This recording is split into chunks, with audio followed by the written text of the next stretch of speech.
Mesdames et messieurs, the greatest festival of our contemporary society, the Olympic Games, is about to begin. This is gonna be close.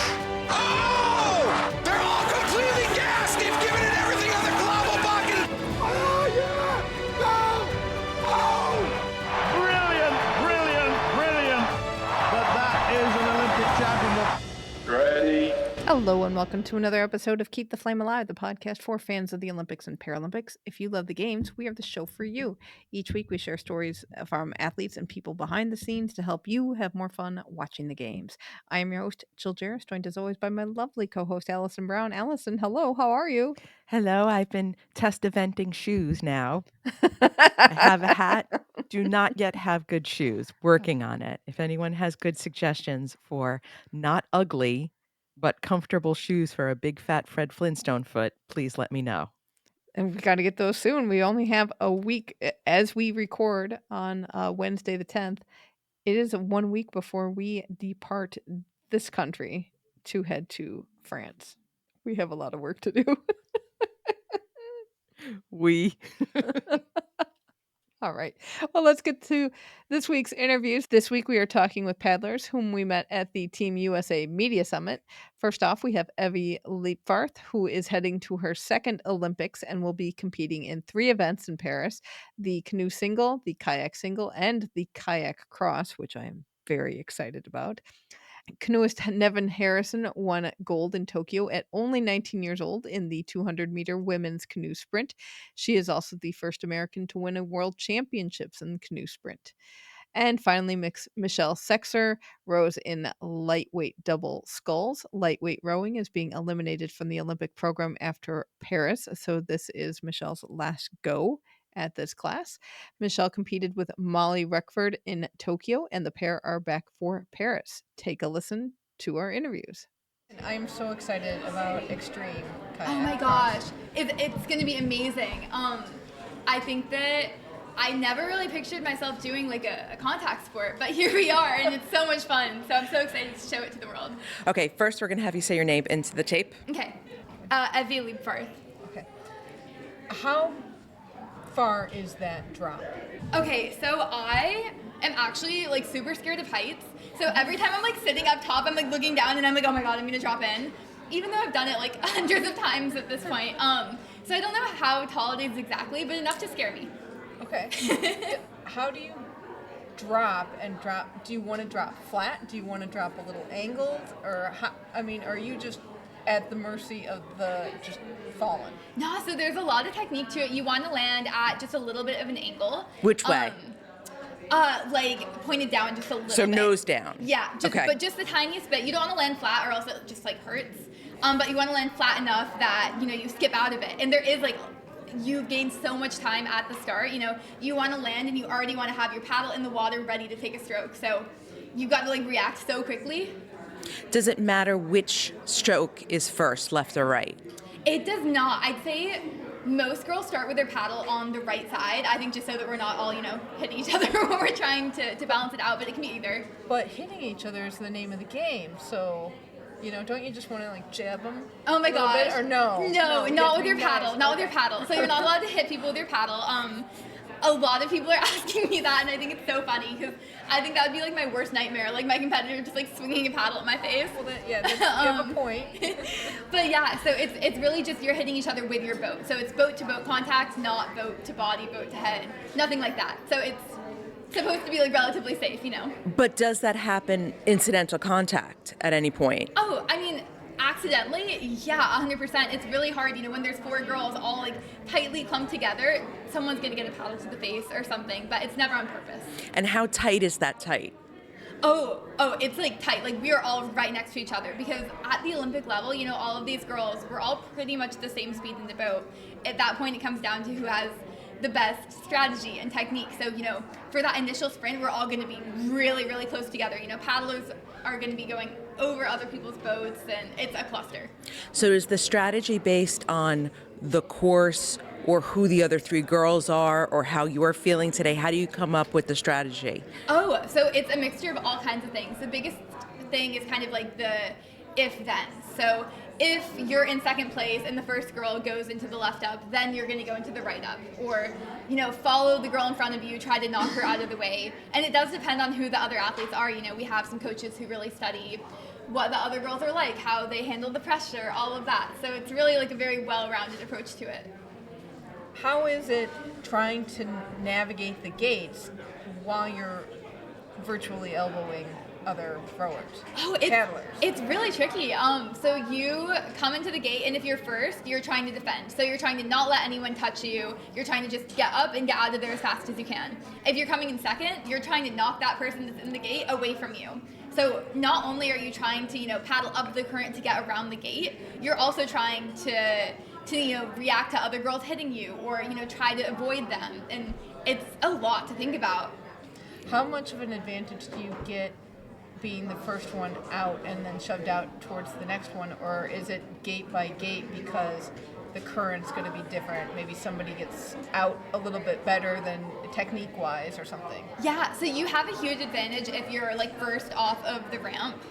If you have a good start, it makes it way easier because it's easier to defend than it is to pass. But anything can change through the entire course. There's a couple different upgates where that passing can happen, and even in the downstream, someone can be pushed outside of the gate range, or there's just all sorts of things going on. So the race is not over until it's over. Like, it could be like the last second of the race and something crazy could happen. Is there an advantage or disadvantage for gate positioning? Sort of as you're dropping in, if you're inside, outside, next to certain people. For sure. So there's a time trial to determine who gets first choice on the ramp. First choice on the ramp is generally going to be on the outside, dropping into the fastest current. So usually there's a good spot and there's a bad spot, and then the ones in between are fine. And does that change venue to venue? Oh yeah, for sure. Yeah, so each venue is completely different. The ramp is in a completely different spot and a completely different part of water. And like you were saying, it totally depends on where that first gate is. If that first gate is going to be down on the right, you're going to want to be on the right side of the ramp. We've heard about the wind in Paris. Is that affecting extreme as well?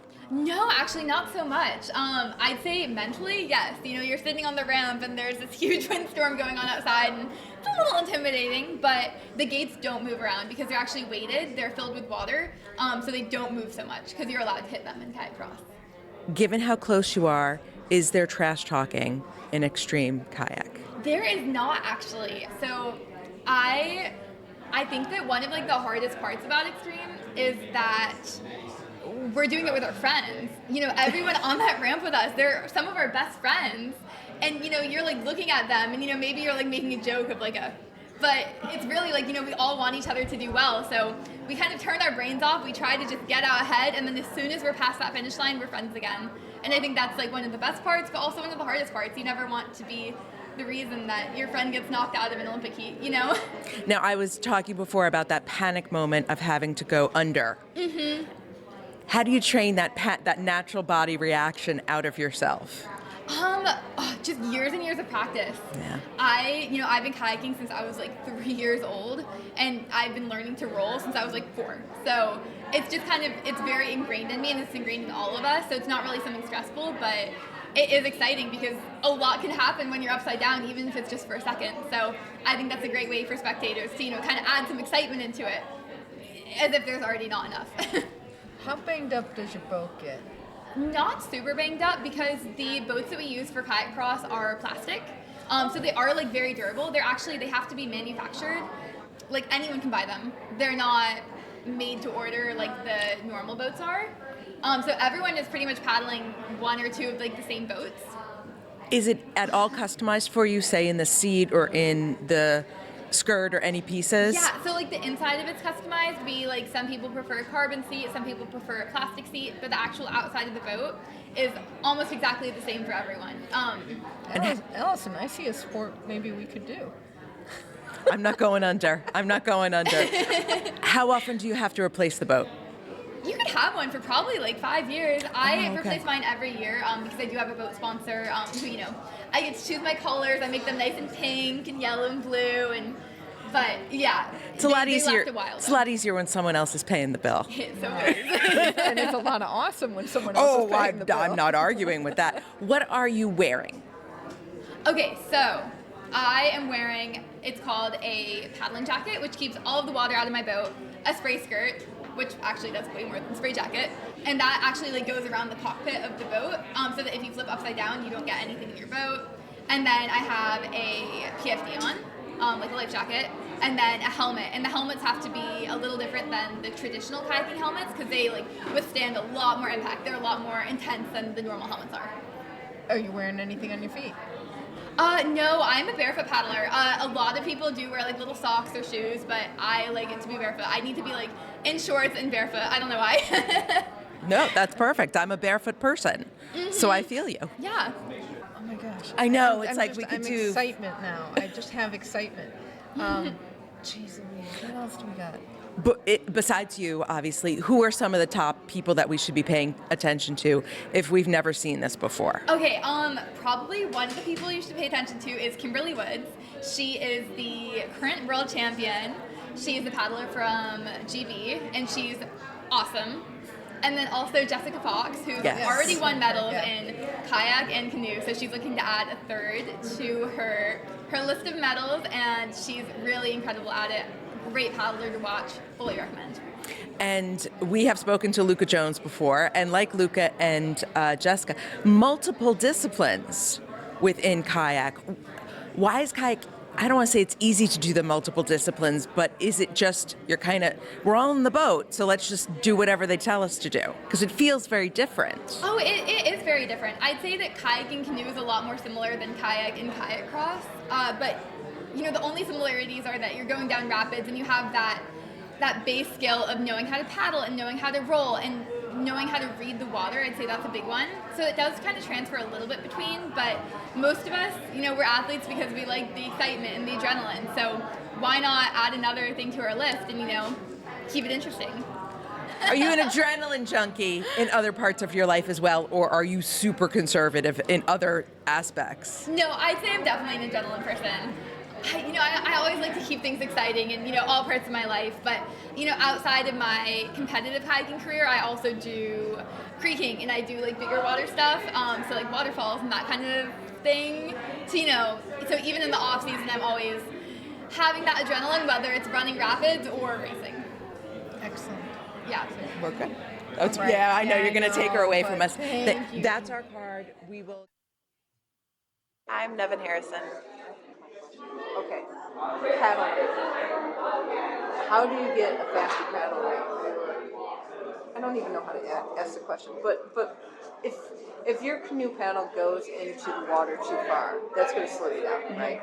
So where's the sweet spot, like on the oar? You want to fully submerge the blade, but not too far up the shaft. It's really just repetition. Practice really does make perfect in that sense. I get my rate up to the mid-90s, so I'm taking over 90 strokes a minute in a race. Not the whole time, but for the faster part of the race, that's what I'm doing. And like I said, it's just repetition. It's time on the water. It's knowing that stroke as well as like a stride. It's really just mastering that one movement. So what is the fast part of the race? Break that. Okay, so this to me it sounds like 200 meters is broken down into different segments or different Absolutely. races. Yeah. Break it down. So every athlete has a different race plan. What's worked for me, the first 50 is the fastest. So I want to get up to my top speed by the 50 meter mark. And once I hit that top speed, which is usually about 17.5 kilometers an hour. We go in kilometers, which is odd because no one in America has any idea what I'm talking about. But once I get up to that speed, I try to hold it and maintain to save my energy for the second half of the race. At the 100 meter mark, that's when I just go. I give it everything. So really it's kind of like up, plateau, up again. Talk about your balance in your body because you're very much dependent on different moves on each side. So how are you training to reconfigure yourself? Yeah, I mean, it really is a full body thing and focused primarily, I would say, legs and core. My upper body is very strong as well, but the core is crucial to be able to keep yourself stabilized, and then the legs are where the power comes from. And what's different now? Because you were very young, obviously 4 years ago, your body has changed a lot. Sure. How has that been going through that process while still competing? I feel like I'm aging quickly. That's kind of how I feel. But injury definitely is more frequent and easier to get. So that's really just about making sure I'm on top of my recovery, on top of my treatment, everything, because it is really challenging to train through injury and face those kind of things that are going to prevent you from doing what you know you can. Most common injury areas. So I've re-injured my hamstring 3 or 4 times in the same place. My left shoulder, again, rotator cuff, keep re-injuring that. And then last year I had a really bad back injury. So it's everywhere. And the spots that have been injured before are just more prone to getting hurt again. Is it the one hamstring over the other? Yeah, it's the front hamstring, yeah. Okay. How do you maintain that flexibility that you need in your legs? I mean, the movement itself is going to be a stretch that's going to keep your flexibility there, but I mean stretching, just kind of run of the mill, making sure you still have really good mobility. Great, Cool, thank you so much. Thank you so much. For the tape, could you state your name, please? Hi, I'm Michelle Sachser from the USA Lightweight Women's Double for rowing. Okay. Last games for lightweight. How are you feeling about this? Yeah, it's a little sad and heartbreaking knowing that it's the last time the lightweight double will ever be in the Olympic program. It also is really exciting to me knowing that this is the last dance. And I think there's something special about that if I can make that Olympic final, that there will be 6 countries sitting on that starting line, and this is it, like no holds barred, nothing to hold back. The last time that boat class will ever come down the racetrack, for me, means you're going to be able to find a little something special up your sleeve, just dig a little deeper knowing you're part of something historic. Will you continue rowing? No, Paris will be the end of, it's almost hard to say. No. Paris will be the last race of my rowing career, and in some ways it makes me a little bit sad, but knowing that this is my last season racing, really actually, I find myself savoring the moments a little bit more.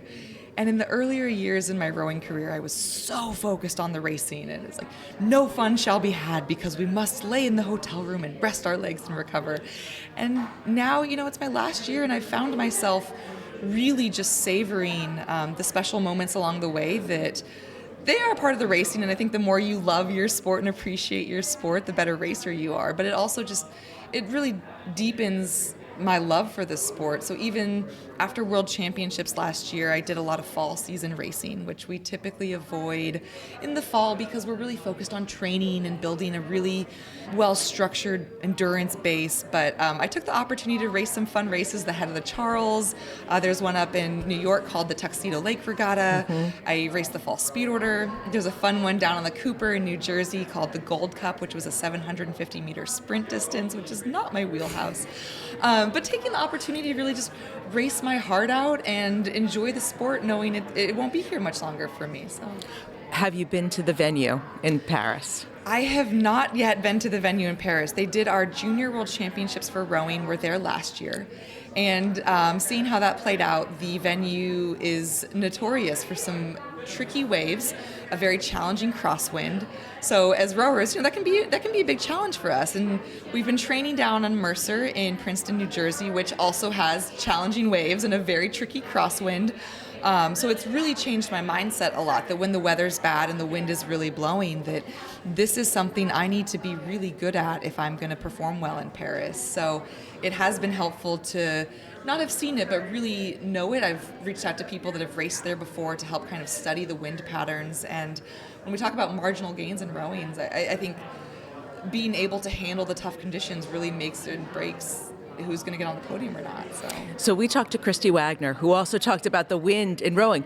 Lightweight, I assume the wind is even more of an issue for you. Talk a little bit about the difference. Yes, so I'd say lightweights are definitely impacted by the wind a little bit more. Just we're smaller, we're weighing in at 57 kilograms, so getting knocked around in a white capping headwind can definitely impact you as a lightweight. I think a lot of it also comes down to kind of skill and agility.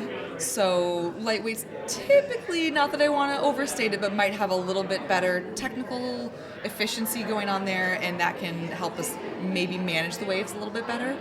But it certainly places an emphasis on, you don't have to just make weight, but you need to be a very strong through the core, very sturdy, frame rower in order to be able to handle those waves and not get too knocked around out there. But you have to also be a pocket princess. Yes, but also be a pocket princess, be quick and light, and a lot of technique actually goes into being able to row the waves and the wind well.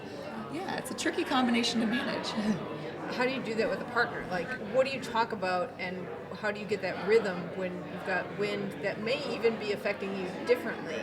Yes, yeah, and I definitely would say that having the double is a challenging boat as it is. So I row with Molly Reckford, and so much of our speed comes from the synchronization that I can't just row however I want to row, and she can't just go off the rails and start rowing however she wants to row. That we have to be so in sync with our movements, and that means she's going to compromise her natural stroke a little bit, and I'm going to compromise my natural stroke a little bit to meet in the middle. So when we talk about it in the context of wind and waves, it really means that we've had to develop a clear understanding, like a clear picture of if we're rowing in a headwind, which slows us down, what sort of technical adjustments or biomechanical changes with our bodies we're going to make in a headwind. And similarly, if we're in a tailwind, what sort of technical changes we're going to make in a tailwind. And it really is making sure we're on the same page. So we'll come up for an example. Sometimes the wind can just be a gust. So the water's typically flat, and you'll see it's a huge gust of wind comes blowing across the lake. You'll see almost the color of the water change where the gusts come through. And Molly and I will say things like, the second we feel the gust blow on our backs, we're going to kind of drop our weight heavy on the seat so that we're really starting the rowing stroke by driving our strong hips instead of opening the shoulders or any of the smaller muscle groups. And so now if Molly and I are rowing, without even saying anything, if I feel the wind gust blow on my back, I'll really, again, drop that weight down to my seat, drive my hips a little bit harder, and I'll see Molly in front of me making the same change. So we talk about it on land, we practice it day after day so that we don't have to say it in the boat. If we feel the tailwind pick up, we both know the cues we're going to change. We're going to improve our posture, sit up a little taller at the front end of the stroke. And so it's kind of fun having this secret language. We might assign a word or a cue for each little technical adjustment, and knowing that, when we feel the wind change, that her and I are on this mind meld of how we're going to adjust our stroke for it. They're yelling at us. So thank you. Thank you. Thank you so much, Evy, Nevin, and Michelle. You can find them on social media. We will have links to their Instagram accounts in the show notes. But before we go to Paris, I'll be sending out a package. And that That's package right. has lots of fun Olympic and Paralympic and Team USA swag and gear and tchotchkes and all kinds of fun things. And if you want your hands on that, you just need to sign up for our giveaway. It's called the Countdown to Summer Olympics 2024. You will sign up for our newsletter, and you can also get additional entries for liking and following us on social medias. We will have a link to that in the show notes. It's been fun seeing all the entries. And if you are already signed up for our newsletter, by the way, you are automatically entered, but you can still enter and get those additional entries for the social media links. Yes, and if you are looking for your newsletter after signing up, the newsletter is on hold this week as we prep for daily issues coming out to you sooner than we can realize, to be quite honest. So yes, there'll be a 1 week skip, and then the week that we leave next week, you'll see it again. Back and better than ever. That's right.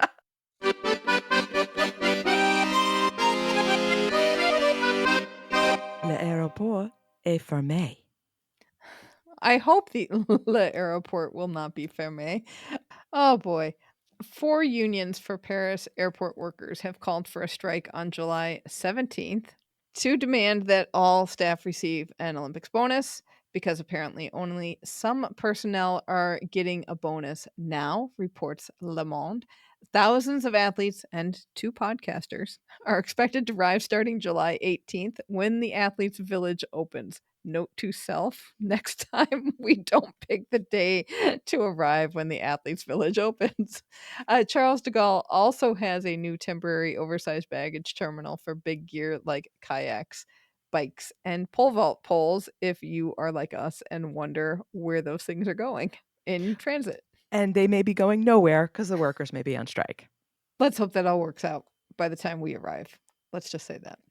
Also, something that will be cool, literally, but maybe not cool as in it's not following Paris's sustainability plan, is the fact that organizers have ordered 2,500 air conditioning units for the athletes' village, according to AFP.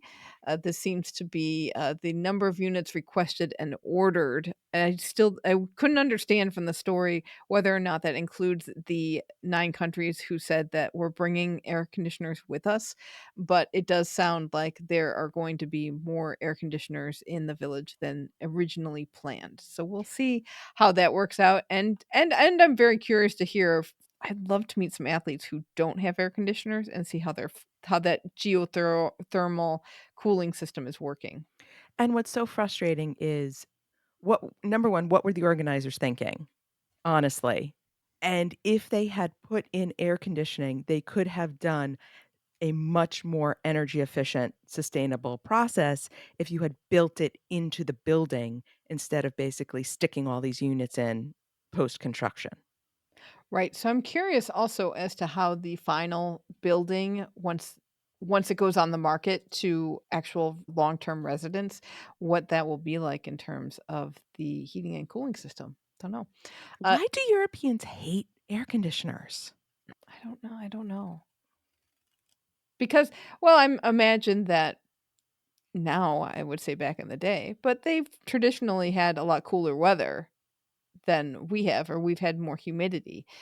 I don't know. It's just they've never seen a need for it. It's just like ice. I wish I could bring my own ice. Un verre de glace. I mean, they're going to just laugh at me. Also in Paris is the biggest military base since World War II to accommodate the thousands of troops that have arrived in the French capital to help with security. And we'll post a link to a video from France24.com.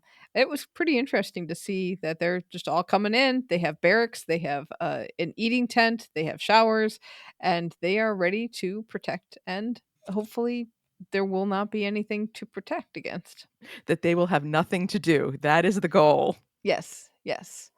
Paris has made a big deal about having a lot more plant-based food. But you know what's going to be on the menu for the VIPs is foie gras.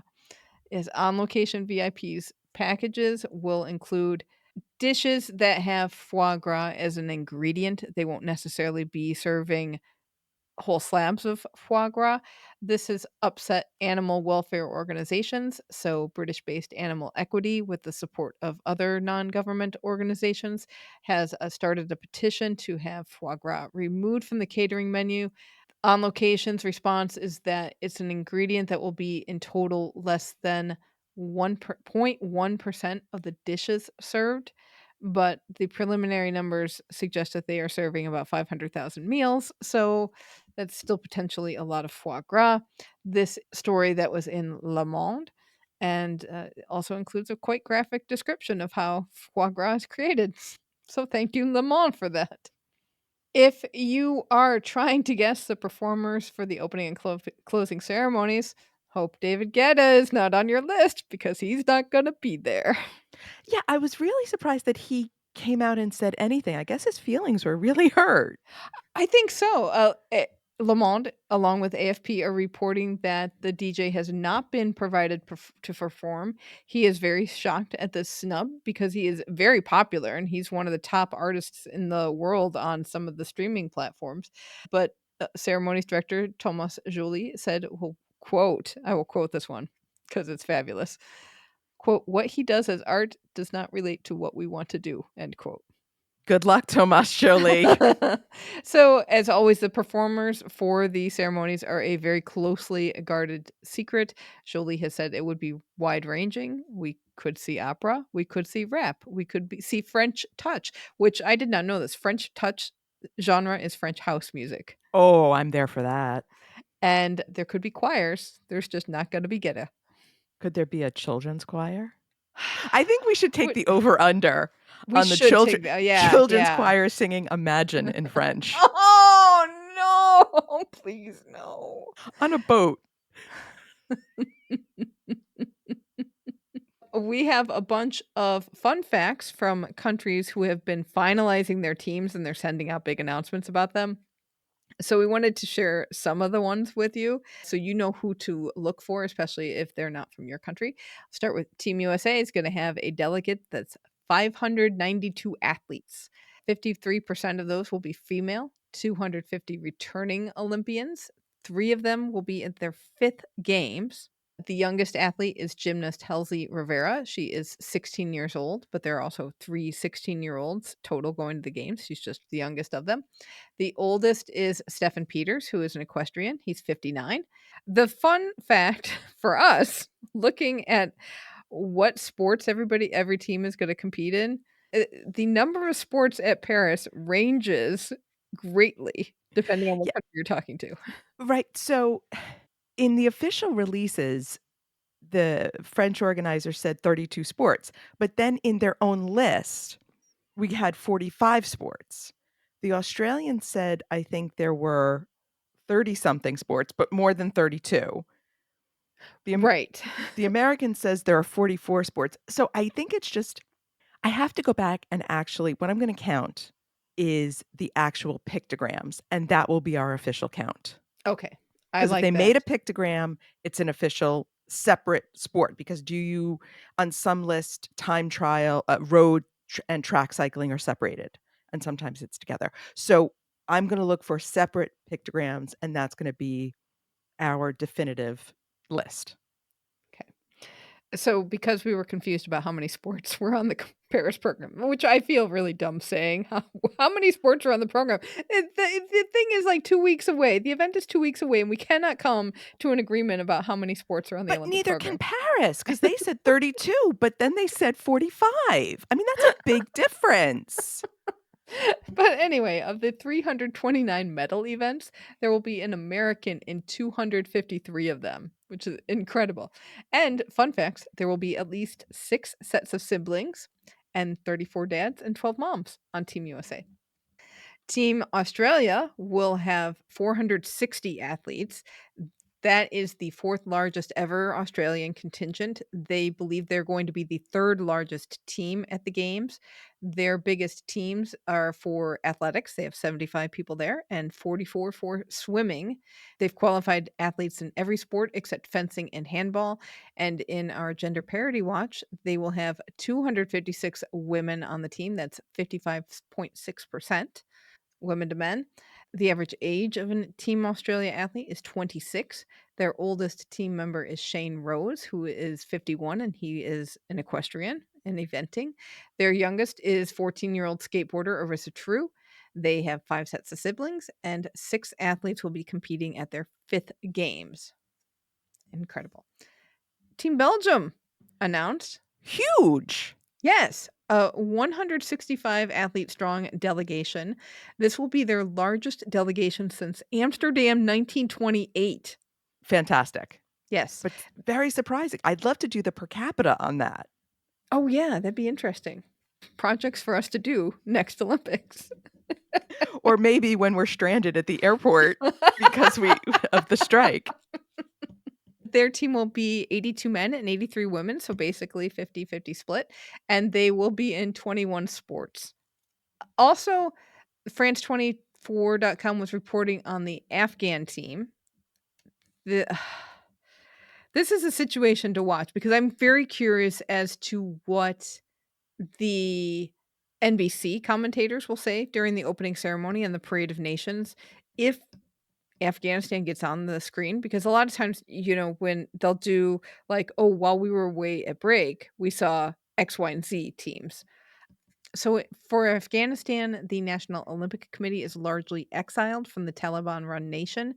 The IOC has invited a team of 3 women and 3 men to compete. According to AFP, the Taliban does not recognize the 3 women. They say they are providing some level of support for the 3 men. 5 out of the 6 athletes on the team live outside of Afghanistan. The 6th is a male judo competitor. The other men will compete in athletics and cycling. Women will compete in athletics and cycling.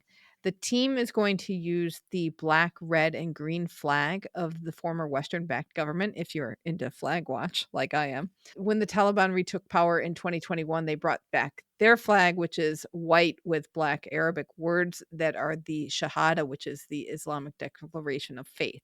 So it'll be interesting to see what the reaction is, both at the opening ceremony and on the feeds to the Afghan team, and what they're actually going to talk about. And we have an interesting product from Team New Zealand. They have released the first official Olympic Games glossary in Maori and English.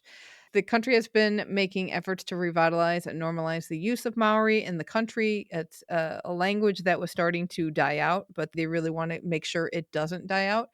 So the glossary consists of 1,000 words and phrases for 30 different Olympic events. Don't know if that's all the sports on the Olympic program.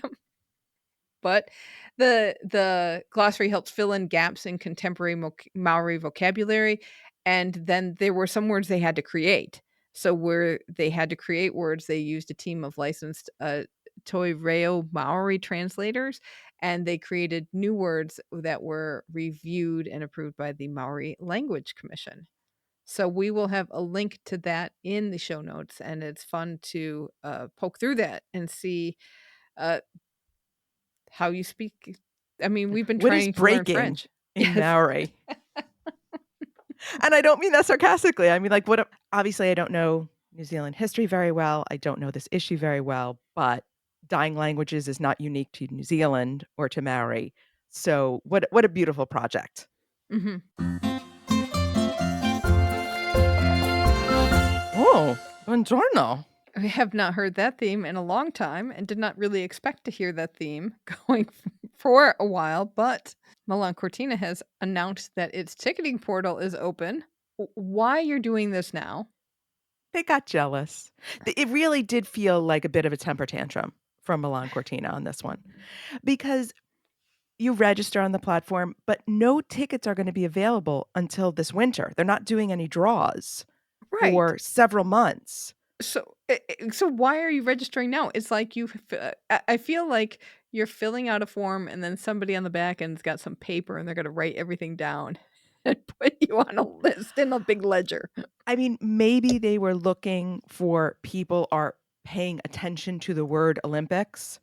So let's get people on our platform and get their email addresses and get them in our system while they're thinking of it. Whereas, come December, January, right before, people are not going to be paying attention anymore. So I get it from a marketing point of view, but it did feel somewhat petty. Right. So again, we're using the same system that we used for Paris. So you register for the platform, the ticket portal, that's free. In January 2025, they're going to hold what they call a ballot to determine your place in line. This is not a lottery. Everyone will get a spot in line. So the ballot is just a line determining tool to figure out where you are in the line to buy tickets. There's no obligation to buy tickets by entering this ballot. It's just a place in line, and you can decide whether or not you want to buy tickets later. What?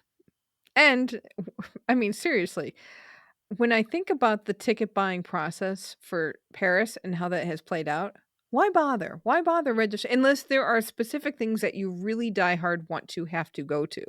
There's no reason. I'm sad for Milan-Cortina, given that it feels like one of the big stories coming out of Paris is there's still a lot of tickets available. Mhm. So people are going to be hesitant to rush, especially a lot of people with Paris with the lotteries bought tickets they didn't want because Right. they had to buy things. Right, and they had to buy those 3-packs, remember? So they just bought something to fill out their 3-pack. Then they thought they'd resell it on the resale platform.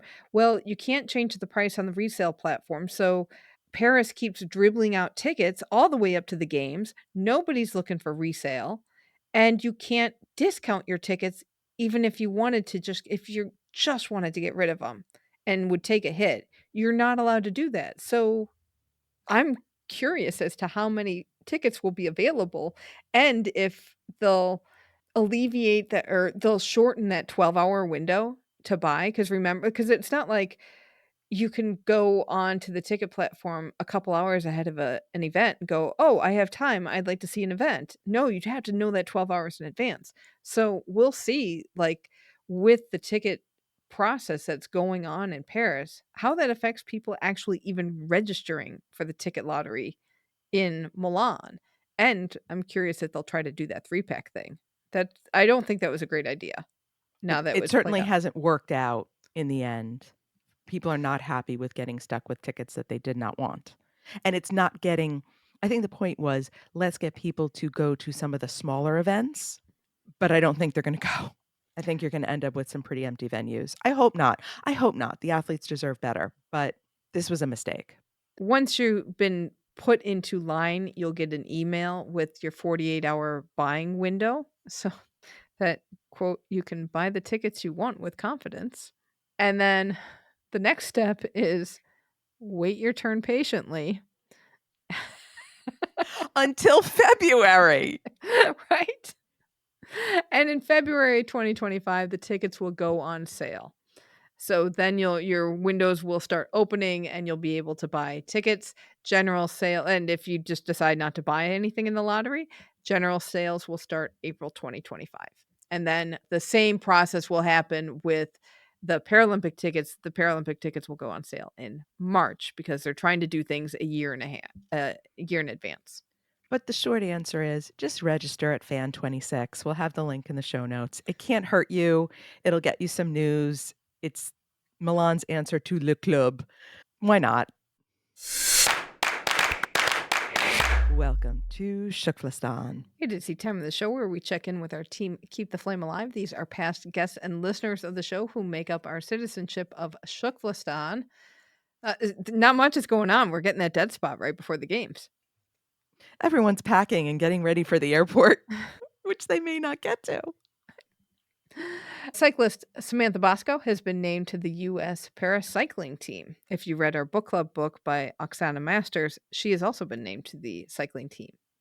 Katie Moon will be competing in the Diamond League event in Monaco starting on July 12th. And that is going to do it for this episode. Let us know what you think of Olympic paddling. Find us on X, YouTube, and Instagram at FlameAlivePod. Send us an email at flamealivepod@gmail.com. Call or text us at 208-352-6348. That's 208-FLAME-IT. Chat with us and other fans on our Facebook group, Keep the Flame Alive Podcast, and sign up for our weekly newsletter with even more Olympic and Paralympic info for you at our website, flamealivepod.com. On Monday, we will have more interviews from the Team USA Media Summit, where we talked with a bunch of Paralympians. Please do not forget to tell a friend about the show. If you're getting merch to wear while you watch, you're getting close to deadlines for shipping to get that in time, so please do so. You can find a link on our website if you scroll down to the store. That's at flamealivepod.com. Also, do not forget about the viewing guide. And if you're going, we also have travel journals for sale, so you can all find that on flamealivepod.com. Thank you so much for listening, and until next time, keep the flame alive.